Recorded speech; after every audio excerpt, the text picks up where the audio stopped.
તો દિયોદરમાં છેલ્લા એક અઠવાડિયાથી ચોરીનો સિલસિલો યથાવત જોવા મળ્યો છે, જેમાં પોલીસના નાઇટ પેટ્રોલિંગ પર હવે સવાલો ઉઠ્યા છે। ત્યારે મધરાત્રે ગાયત્રીનગર સોસાયટીમાં એક સાથે બે મકાનોને નિશાન બનાવીને ચોરીને અંજામ આપ્યો છે।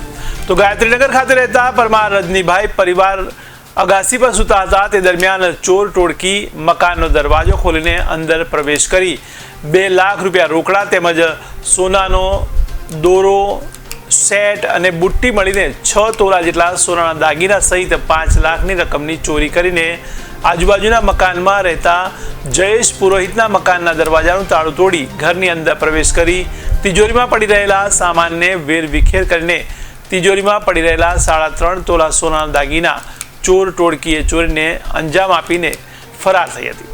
ત્યારે સવારે બંને પરિવારો ઉઠીને ઘરની અંદર પ્રવેશ કરતા ત્યારે ઘરની અંદર સામાન વેરવિખેર જોઈને તિજોરીની અંદર તપાસ કરતા ચોરી થઈ હોવાની જાણ થઈ હતી। જો કે તાત્કાલિક દિયોદર પોલીસને જાણ કરવામાં આવી, જેમાં પોલીસ પણ ઘટના સ્થળે દોડી આવીને તપાસનો ધમધમાટ શરૂ કર્યો છે। હું ગાંધીનગર સોસાયટીમાં રહું છું। નામ પુરોહિત જયેશ દેવરામભાઈ। ગઈકાલ રાતે જ્યારે અમે 10 થી 11 વાગે સૂઈ ગયા ત્યારે અને સવારે જ્યારે જાગીને જોયું ત્યારે રૂમની અંદર પાછળનો ગેટ દરવાજો તૂટી ગયેલો હતો અને તિજોરીમાંથી બધી વસ્તુ અસ્તવ્યસ્ત પડેલી હતી।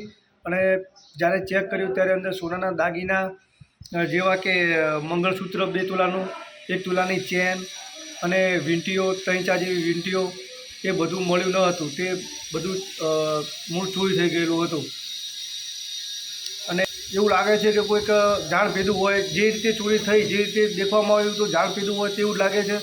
અને મારી પોલીસને અમે જાણ પણ કરી છે અને નમ્ર અપીલ એવી છે કે જલ્દી જલ્દ આ જે પણ સક્રિય હોય જેણે કર્યું તેને ઝડપથી પકડી લે અને આગળની કાર્યવાહી કરે, કારણ કે આવા બીજું કોઈ આવી ચોરી થતી અટકે। રજનીકાંત હમીરભાઈ, રહેવાસી ગાયત્રીનગર સોસાયટી। મારે 2 લાખ રૂપિયા રોકડા ને 6 લાખનો દાગીનો જયેલો છે। અમે પોલીસ ભાઈ આટલો ન્યાય માગો છો, અમારે જલ્દી જલ્દ દાગીના ને પૈસા પાછા આવે। અમે ગરીબ માણસો સાહેબ ને અમે મજૂરી કરો છો। અમારે વેપારીને ભરવા માટે અમે પૈસા લીધા હતા મારા મોટા ભાઈ પાસે 2 લાખ રૂપિયા।